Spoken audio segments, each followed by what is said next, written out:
Innal hamdalillah nahmaduhu wa nasta'inuhu wa nastaghfiruh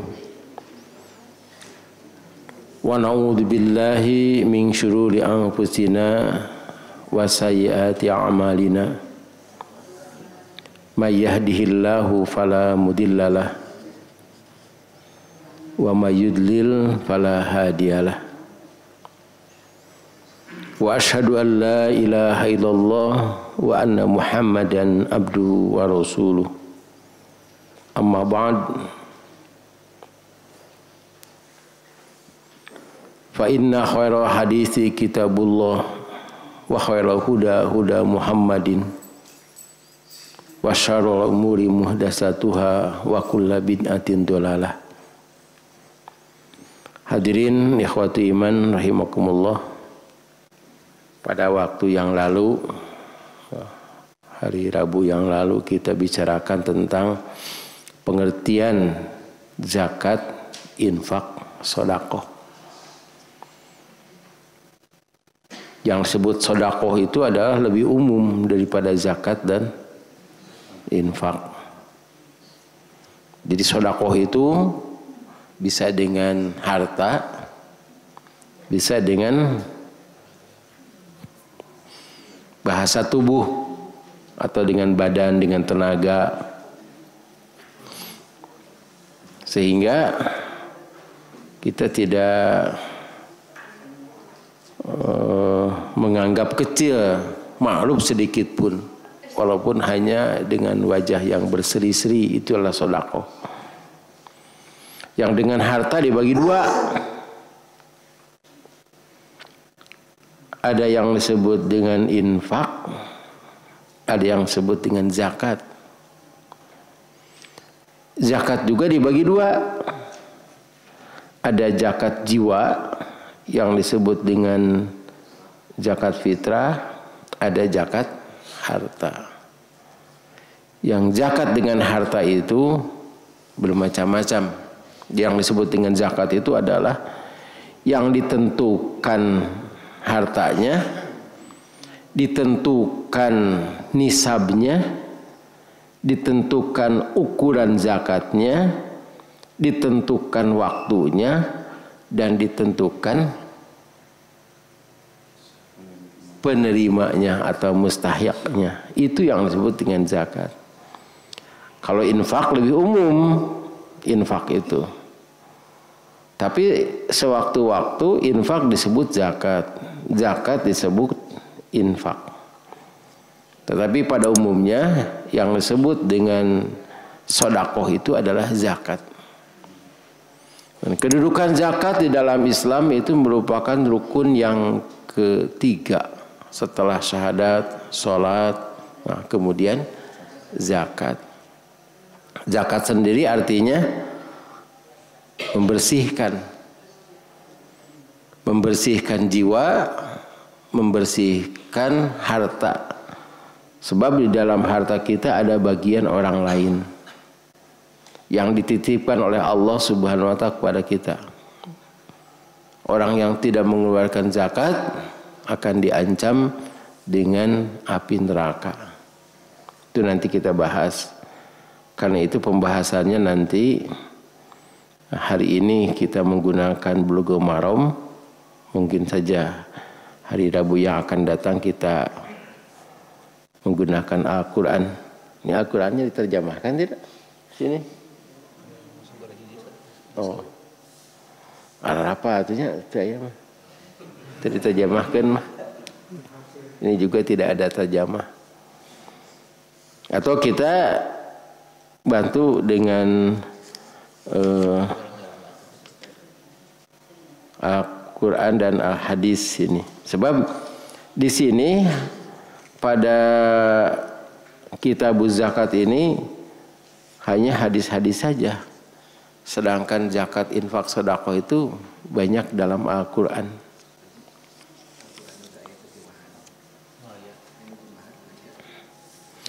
Jadi diusulkan di sini harus ada Quran terjemah ya. Quran terjemah mubarradag itu. Sebab ini kalau Quran bukan terjemah boleh saja nampaknya telah dibaca itu teh. Dinumpuk begitu saja. Saya lihat di beberapa masjid banyak yang sedekah Quran itu. Tapi numpuk we gitu. Kita mulai dari hadis nomor 621.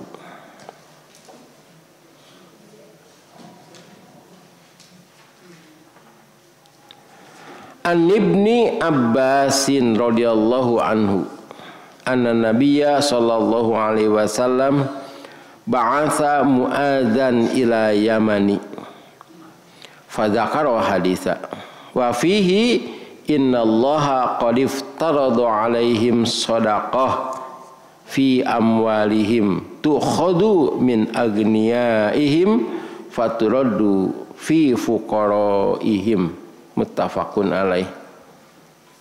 Al-lafdul Bukhari.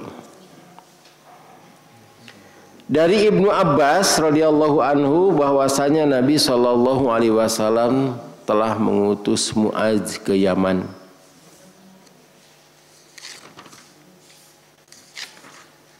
Mu'adz bin Jabal. Pada saat itu Yaman telah menunjukkan masuk Islam. Yaman itu daerah Asia.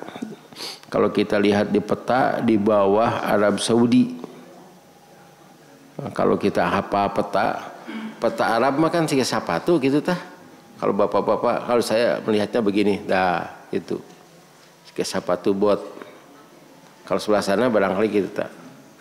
Maka Yaman itu adalah daerah yang berada di pinggir Laut Merah dan lebih dekat ke Afrika karena ada bagian Laut Merah yang menyempit di sana. Rasulullah Shallallahu Alaihi Wasallam pernah menyuruh para sahabat untuk berhijrah ke Ethiopia, ke Habasyah. Itu lewat Yaman. Naik perahu, naik rakit. Dan di daerah itu ombaknya tidak seperti ombak pantai laut selatan. Itu kan samudra itu mah yang besar. Nah ini ketika hijrah sampai di Ethiopia atau Habasyah sampai 2 kali itu. Diberitakan sudah aman, kembali lagi ke Mekah. Kemudian yang kedua hijrah lagi ke Habasyah sampai Raja Habasyah masuk Islam. Sudah kita bicarakan Raja Najasyi itu. Nah, Yaman itu daerah yang dilalui oleh para sahabat. Sebab para sahabat itu dalam perjalanannya selalu berdakwah. Jadi kalau sampai satu tujuan itu di setiap tempat berdakwah saja. Terutama Arab Saudi pada saat itu menguasai perdagangan. Dagangnya juga antar negara internasional. Seperti halnya Rasulullah SAW berdagang pada musim dingin dagang ke Yaman, pada musim panas dagang ke Yordan atau Syria atau Syam. Syam itu Yordan. Jadi Rasulullah SAW tahu itu. Dan itu jaraknya antara 1000 sampai 1500 km. Itu yang ditempuh oleh Rasulullah SAW ke Syam. Dan Yaman itu adalah daerah yang dulunya subur. Karena di atas gunungnya ada danau. Jadi ada di atas gunung itu danau. Kemudian di bawahnya ada negeri yang terkenal dalam Quran itu negeri Saba. Dan ratunya yang terkenal Bilqis itu. Ya, Ratu Bilqis. Nabi Sulaiman pernah sampai sana. Nabi Sulaiman tumpak angin. Perurangnya tumpak angin. Data anginan mau jalan sama biasa. Jadi Kalau ada orang berjalan atau perjalanan 1 bulan, itu Nabi Sulaiman itu 1 hari perjalanannya. Kemudian negeri Sabah itu dihancurkan oleh Allah Subhanahu wa taala. Si bendungan itu rempag. Kalau ketika ada bendungan, di bawahnya itu kan ada air, ada tanah. Kalau tanah ada tanah, ada air, berarti itu subur. Sampai disebutkan oleh Allah Subhanahu wa taala dalam surat Sabah, badatun thayyibatun wa rabbun ghafur, itu surat Sabah. Tanah atau negeri yang subur, yang baik, yang memberikan manfaat bagi manusia, wa rabbun ghafur, dan Allahnya juga kepada mereka itu Maha Pengampun. Tetapi dikarenakan kafir, kemudian rempag. Rempag teh naon? Jebol. Nah. Jadi kita juga ada di daerah-daerah atas itu seperti Cileunca, Patengan. Nah, itu diperkirakan oleh orang Yaman mau rempag, tapi rempag oge. Jebol juga dan tidak bisa diperbaiki. Pada saat itu orang-orang Sabah atau orang-orang Yaman dikarenakan biasa banyak air dan mereka tahu di Mekah ada air yang tidak pernah surut, mereka pergi ke Mekah, menyerang orang-orang Mekah. Orang-orang Mekah hijrah ke Madinah. Itu eta teh. Wah, mun didongengkeun apanya. Dan di Yaman ini juga terkena dengan nama seorang sahabat yang bernama Abu Musa al-Asy'ari. Itu orang Yaman. Selanjutnya terkena orang yang lekat dengan Nasraninya, yaitu Nasrani Najron, itu daerah Yaman. Dan Yaman ini disebut di dalam hadis ketika bab haji. Nah, kita lihat dulunya orang negeri Yaman weh heula.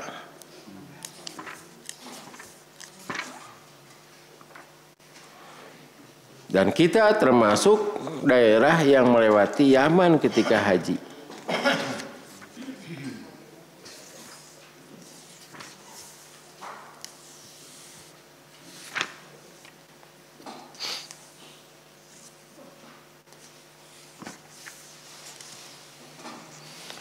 Kalau dari daerah Yaman,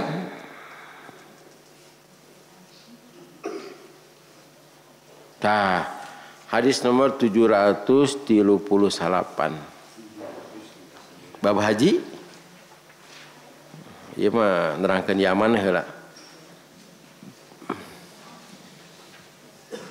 Di sana itu banyak turunan Nabi Yaman itu, yang mengaku turunan Nabi. Jadi turunan Nabi itu banyak, ada yang terkenal di kita itu Habib,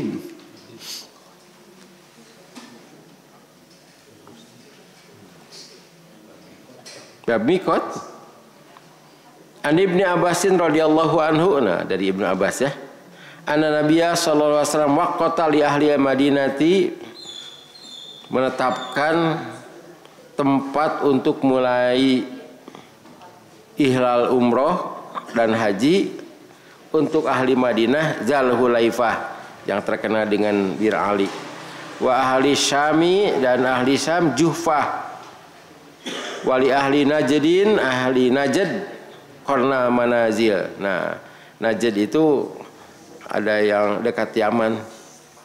Wali ahli Yamani Yalamlam. Nah, itu kan ada. Yalamlam itu laut.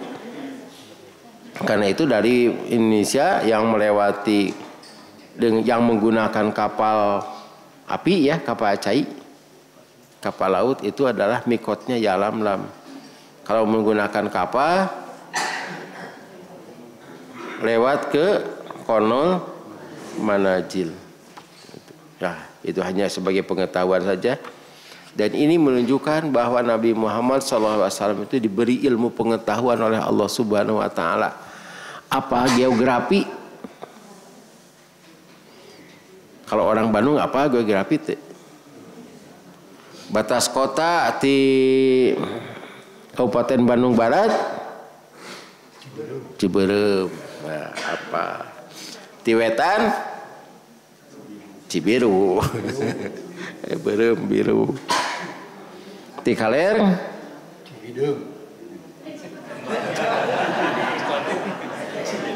Cihideng, ya, Cihideng Bandung Barat itu. Cihideng. Tapi yang terkena Cimenyan. Nah, itu Dago ya. Kalau dari selatan?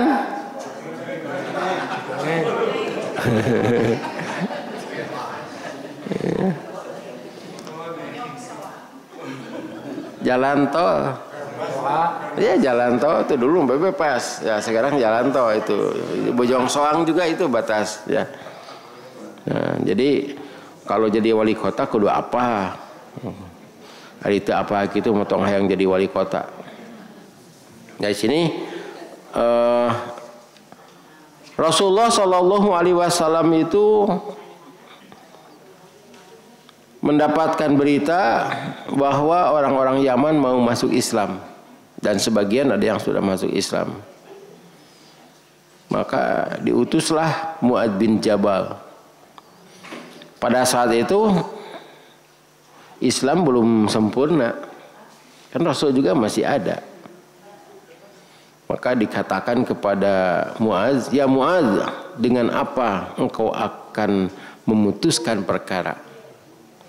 Kata Mu'adz, saya memutuskan perkara dengan kitabullah. Jika tidak engkau dapatkan dalam kitabullah, kata Mu'adz, saya akan putuskan dengan sunnah Rasulullah SAW. Jika tidak ada, ya saya akan berijtihad. Nah, di sini juga jadi dalil, walaupun ada yang menganggap lemah, tapi memang begitu urutannya. Kita cari dari Al-Quran, dari Al-Hadis, kemudian kita ijtihad.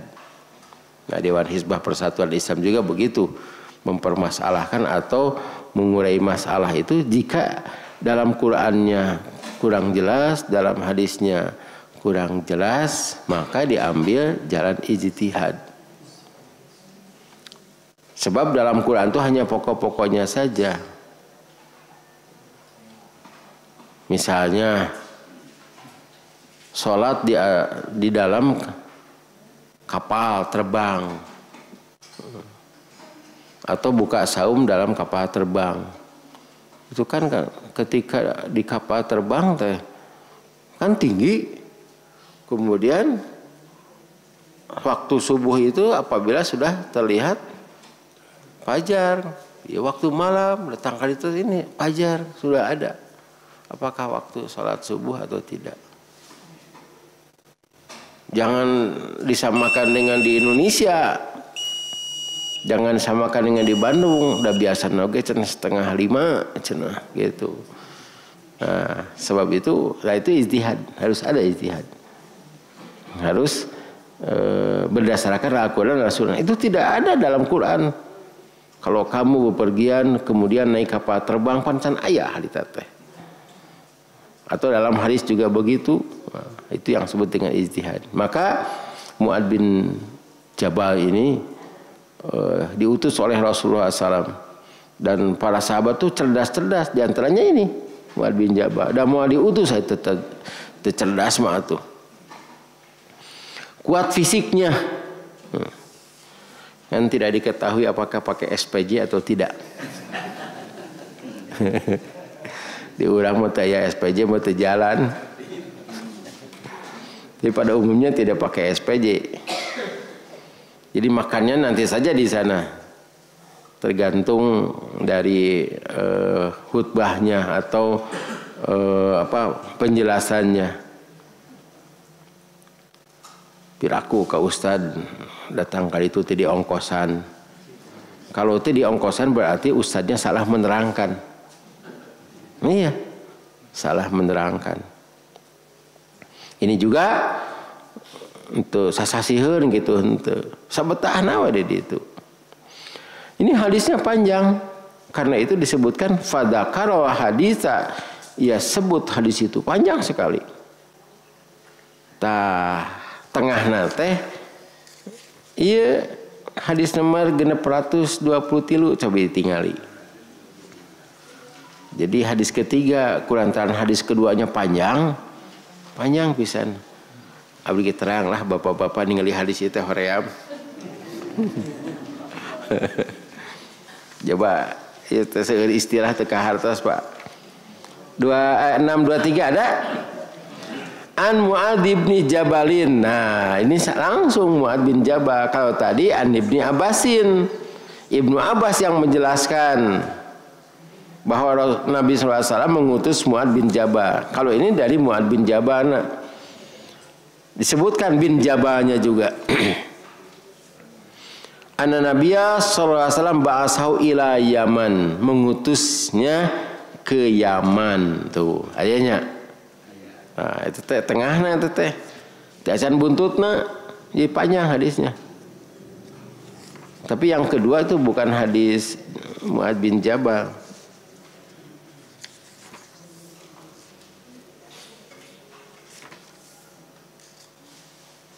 Ya, kita kembali ke jalan yang lurus. 621 ya. Wa fihi tuh. Dan pada hadis itu disebutkan innallaha qad iftarada alaihim shadaqah. Sesungguhnya Allah telah iftarada memfardukan.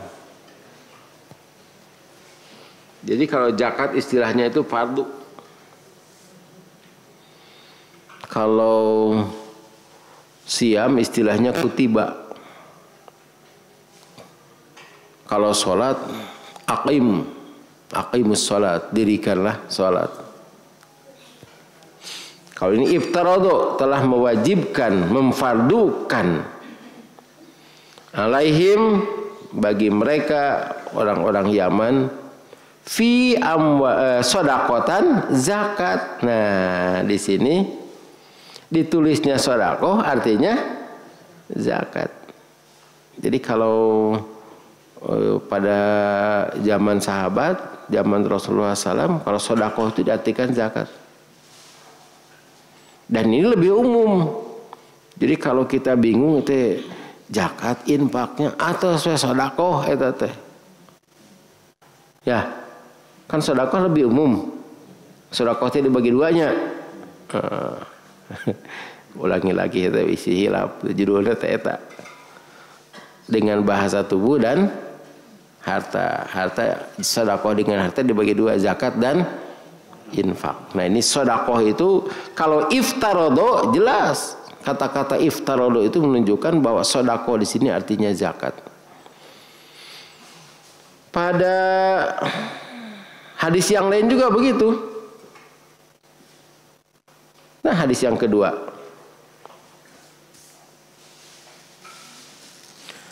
Hadhihi faridatus shadaqati. Ini adalah kewajiban zakatnya. Margi panjang jajaran pertama we heula. An Anasin radhiyallahu anhu anna Abu Bakrin Siddiq radhiyallahu anhu katabalahu hadhihi faridatus shadaqah. Aya. Nah, kita baca artinya jajaran pertama dan kedua. Dari Anas radhiyallahu anhu bahwasanya Abu Bakar radhiyallahu anhu menulis kepada Anas waktu mengutus ya ke Bahrain tuh. Ke Bahrain.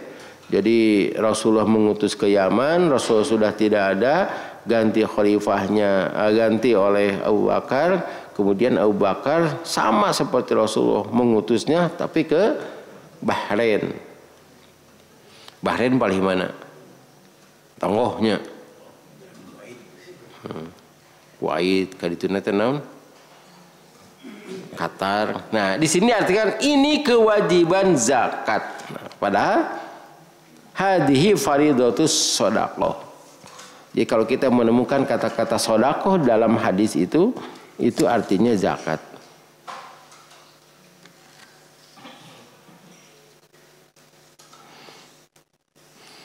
Contoh yang lain, hadis nomor 625. Oh, kurang bukaan wae mah.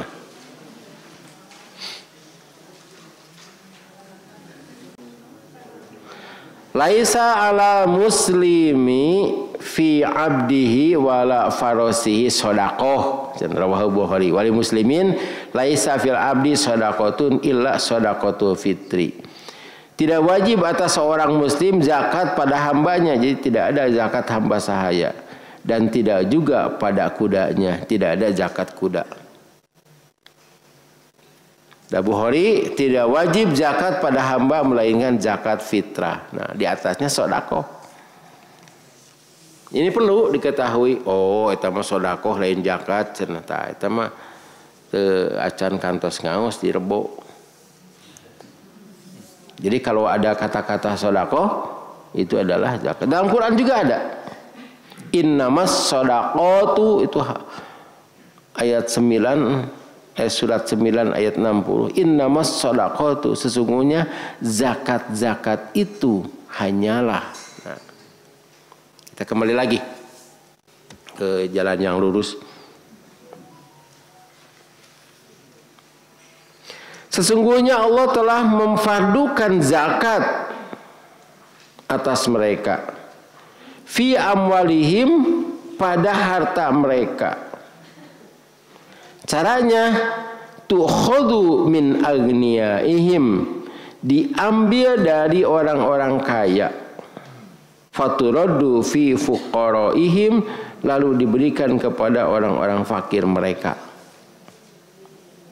Di sini ada pengertian bahwa zakat itu perlingkungan atau juga per negara. Ini kan negara Yaman beda dengan negara ini. Per negara. Kalau di Indonesia, wah ini banyak zakat tuh. Kirimkan ke Afrika. Tawaka ke Afrika. Di lingkungan saja dulu. Jangan sampai terjadi di sebuah daerah, misalnya di Pamanukan, nah, Karawang, kan banyak yang punya sawah di sana. Kan ada zakat pertanian. Maka yang harus diperhatikan adalah lingkungan sekitar. Didata dulu. Boleh lewat Pak RT, tapi harus jujur Pak RT-nya. Pan ayeuna mah dan akhirnya nanti kapungkur dipotongnya. Kapungkur dengan waktu bantuan COVID. Tepirangan 1.700 dipotong teh per orang kali sebenarnya ya harita teh. Da pokoknya mah menteri nanti dikerawat. Can keluar deui tanya menterina harita. Cenah minta we cenah sakitu. Hanya 1%, ya 1% atuh dapat. 1% tina samiayar teh 10 juta. Nah, dipotong jadi emut kana dongeng. Ya cenah kulantaran raja teh. Untuk menjaga kesehatan raja maka diperlukan 1 hari raja harus makan 1 telur. Raja merintahkan ka patih. Cek patih teh 2 telur. Nepi ka handap raja teh memerlukan sasayang coba. Ya sayang eta. Ya no. Otak teh kahar ti ku rakyat teh nah cenah teh raja teh ngadahan log teh nepi ka 10 cenah si horeng tadi teh kitu tah.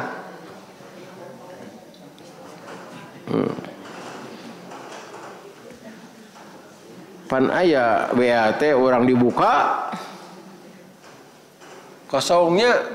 Oh, duka di mana teh? Ngaitna.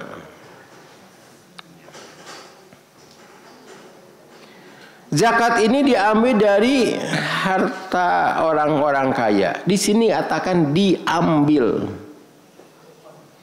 Berarti zakat itu harus dijemput. Dan ini kewajiban amil. Kalau melihat hadis ini dan ayat Quran juga, khud, ambillah. Surat 9 ayat 60. Khud, ayat 103. Khud min amwalihim, ambillah. Nah, kalau kita haluskan bahasanya, jemputlah.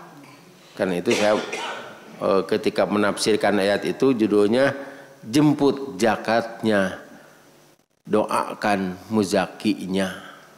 Didoakan teteh. Ya, ayat cabi hartosna 103 ya. 103. Ya. Ambillah zakat dari harta mereka guna membersihkan dan menyucikan mereka, dan berdoalah untuk mereka. Sesungguhnya doamu itu menumbuhkan ketentraman jiwa bagi mereka. Allah Maha mendengar, Maha mengetahui. Di sini dikatakan sodako, khud min amwalihim sodakotan. Sodakoh ya? Searabna teh. Zakat itu. Ambillah dari harta mereka zakat. Jadi diambil. Bahkan nanti ada hadis yang menyatakan kalau tidak bisa diambil dipaksa saja. Kalau tidak mau diambil setengah hartanya. Jadi dirampas setengah hartanya. Kalau tidak mau juga diperangi. Itu jika negaranya negara Islam. Ade, pandai orang mah lain. Orang mah negara Pancasila. Keadilan sosial bagi seluruh rakyat Indonesia. Teu adil teh, teu karasa adilna teh gitu. Jadi keadilan sosial teh bagi kelompoknya. Nah, di sini katakan ambillah. Jadi harus dijemput. Itu berkaitan dengan harta ini.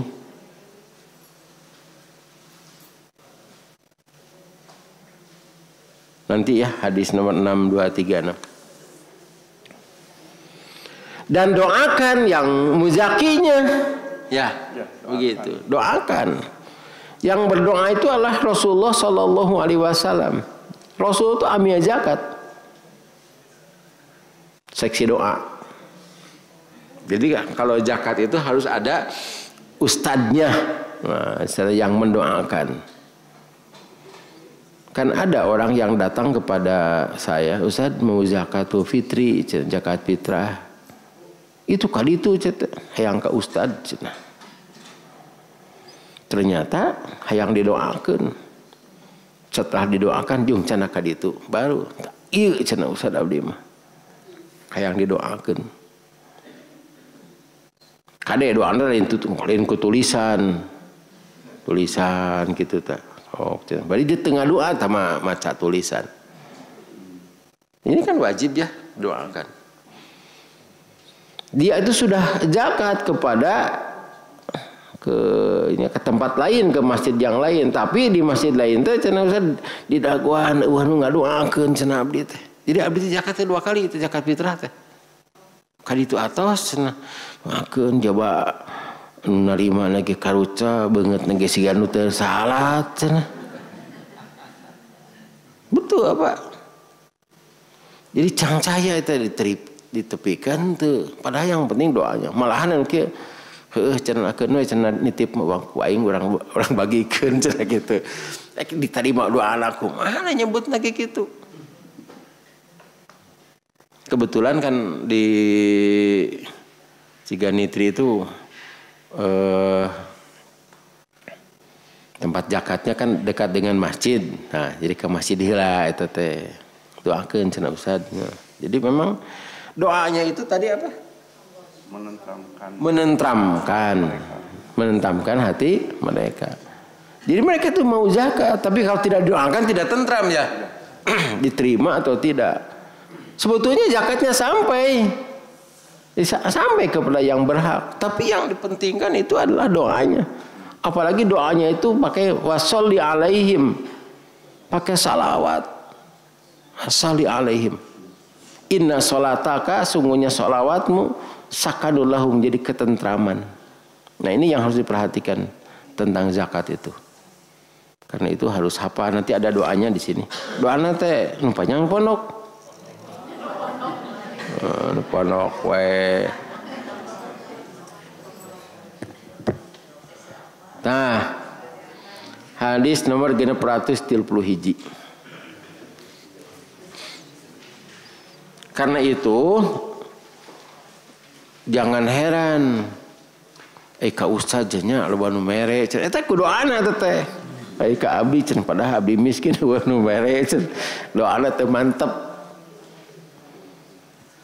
Dari Abdullah bin Abi Aufa radhiyallahu anhu, ia berkata adalah Rasulullah SAW apabila satu kaum datang kepadanya dengan membawa zakat. Ini bukan zakat kepada Rasul. Rasul mah ketitipan. Dengan membawa zakat mereka, ia berkata, ya Allah berilah rahmat atas mereka. Nya matak oge.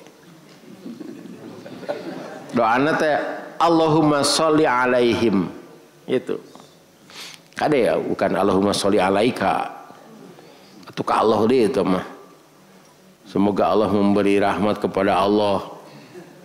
Jadi Allahumma sholli alaihim. Karena itu nanti harus dibahas arti salawat itu apa, doanya itu apa. Itu doanya pondok ya. Allahumma sholli alaihim. Kadang-kadang disebut namanya Allahumma sholli ala Abi Aufa. Nah, ada itu.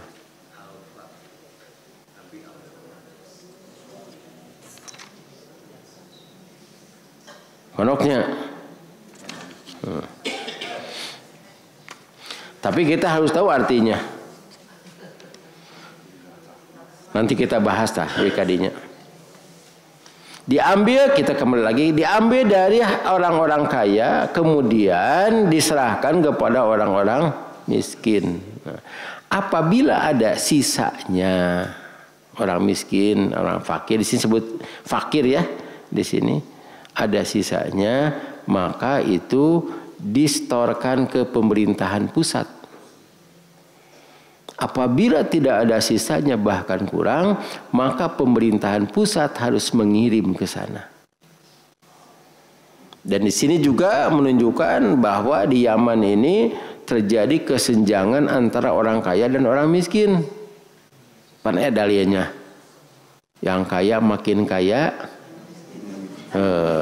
Dali ya itu teh. Iya, dikarenakan gaji para penyelenggara pemerintah jangan berkurang, sedangkan pendapatan berkurang, maka ditaikkeun tah BBM teh supaya mereka tetap sejahtera dan orang miskin tetap tersiksa. Ada itu teh. Jadi gitu. Nah, ada kesenjangan, maka solusinya adalah zakat. Diambil saja dari mereka, dari orang kaya. Berarti ini Mu'adz bin Jabal harus orang kuat.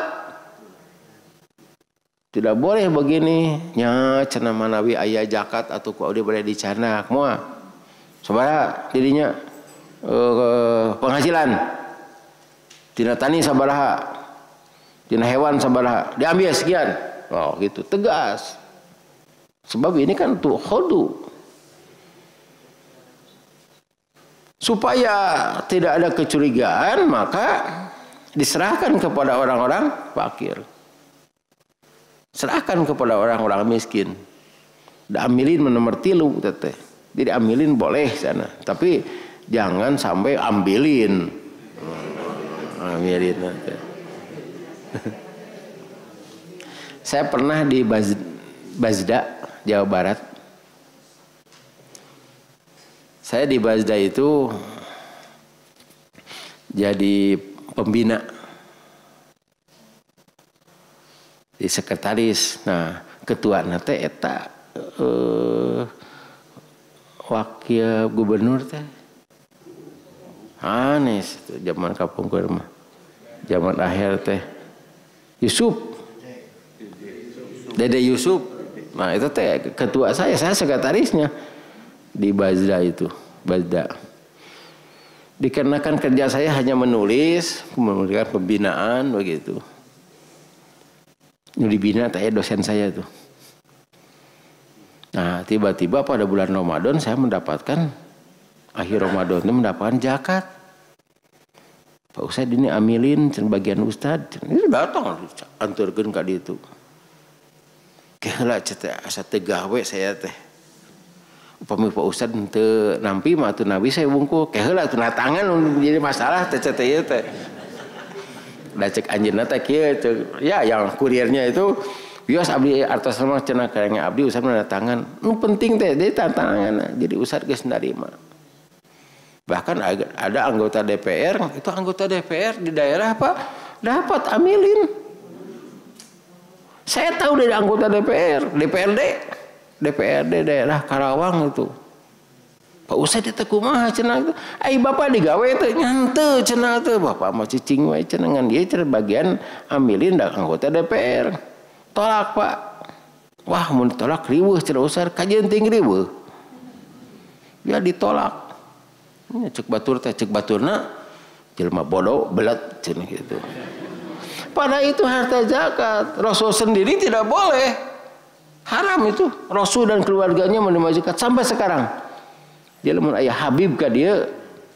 Habib itu kan anggota keluarga Rasulnya. Haram itu. Habib naon eta mah? Apakah Habib Ajupri? Habib Sumit itu ya. Habib juga itu. Oh iya. Itu kemudian Asegab Astakopi di Yaman paling banyak itu. Diorang jadi Asegab. Tapi mereka juga tahu bahwa mereka tidak berhak menerima zakat. Ayah Habib menerima zakat, kumaha cenah itu? Abdi mana mi Habib teh cenah.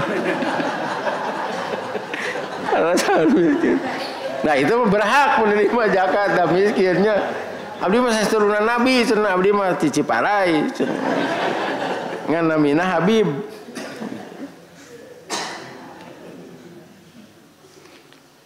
Jangan sampai ada orang kaya di tetangganya ada yang orang miskin teu kabagian. Kalau tidak zakat juga ya sedekah. Sedekah dalam arti sedekah sunat ya gitu. Di urang mah anggur pagar di luhuran supaya tidak terjangkau oleh masyarakat luas, masyarakat pinggirnya. Ga eta komplek gitu kan. Komplek kan di Ciganiti tadi. Wah, ade jaga ketat daerah ieu mah. Daerah orang fakir. Tidak bisa menjamah sebab di luhuran pagar. Da teu di luhuran, asal dibagi saja sana. Bahkan jalan juga ditutup. Sehingga orang mereka itu eksklusif di sana. Eksklusif itu kan khusus we di sana. Lebih kan mereka ngantai zakat oge atau zakat daging dijaga itu. Seharusnya justru itu adalah pestanya tuh di sana. Sebab orang-orang ini orang-orang kaya. Pada umumnya mereka menyerahkan ke mana gitu. Padahal tidak boleh. Di sini ila fuqaraihim, fi fuqaraihim. Orang-orang sekitar. Jadi untuk mengamankan itu orang-orang sekitar harus dibagi. Lain di luhuran bentengna. Di Cianjur ada itu orang kaya tapi tidak luhur-luhur tinggi pagar teh Pak.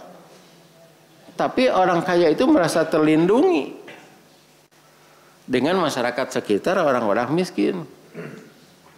Pada anu kontrak oge, orang kaya rumahnya bagus. Datang kadinya teh pan dipergona ku orang miskin, dirinya naon cenah kitu. Entong ngaganggu Pak Haji. Itu nyebutna teh. Sebab dia merasakan sedekah. Kalau tidak merasakan sedekah, jangankan orang luar, orang dinya Pak. Orang dinya. Di Bandung ya aya. Aya nu ngebon jagung. Di Bandung, di kota Bandung ini. Ngebon jagung. Itu kena dengan saya. Dikarenakan ada lahan gitu, lahan nanti untuk pembangun, sekarang sudah dibangun rumah gitu. Kita jangan mengambil jangan mengambil harta dari keuntungan dari kebun jagung. Kudu dibagikeun we jagung teh. Kan kita masih banyak lah bisa makan dari harta yang lain. Tadi mah pedah tanah teh ini diantep gitu kan untuk investasi itu. Ari ya sana anggur di pageran atau pageran teh runtuh. Sakumaha teh pager sabaraha coba Pak. Di batan hasil jagung. Maha keneh pager. Pan ku urang teh jejak we cenah lah. Itu. Jejak misalnya gitu-gitu seetik kan akhirnya runtuh jagongna saep. Pagerna sabaraheun. Da teh kudu di pager awi we kitu ngan hasilna bagikeun insyaallah aman. Nah ini kewajiban zakat itu sampai begitu. Agar tidak ada kesenjangan antara daulatan baina agniai wal fuqara. Tidak ada kesenjangan. Tong diganggu cenah. Lamun teu eta jagung memeh gede. Saep Pak. Ya. Di ala paboro-boro. Wah cenah. Memeh panen teh saep manten. Sedekah bukan dari pauk. Itu. Kebun jagung rusak. Ya, hartanya siga anu tanggal mangah teh buah geus gede cenah ye. Pasieun ku batur manten dari cokot we kitu. Tangkal buah bagikeun we di dinya. Sina arasakeun lah kitu kurang teh. Kudu pada ngajaga hari kitu mah ge tangkal jamu digegeh saeutik da Quran terang kesed picin kan lebar. Tos asak mah pan pek sok cenah kitu. Sedekahnya itu di sana. Nah itu untuk pembahasan hari ini. Dan nanti kita lanjutkan dengan Al-Quran. Barangkali ada yang mau sedekah Al-Quran dengan terjemahnya. Murah Al-Quran itu. Murah. Banyak orang-orang yang ingin sedekah dengan Al-Quran. Kalau datang ke toko juga wartoskeun we kitu, tisiga nitri gitu. Bisa 30% jatuhnya. Nya Pak Haji nya gitu. Pak Haji kita hafalin. Insyaallah kita lanjutkan.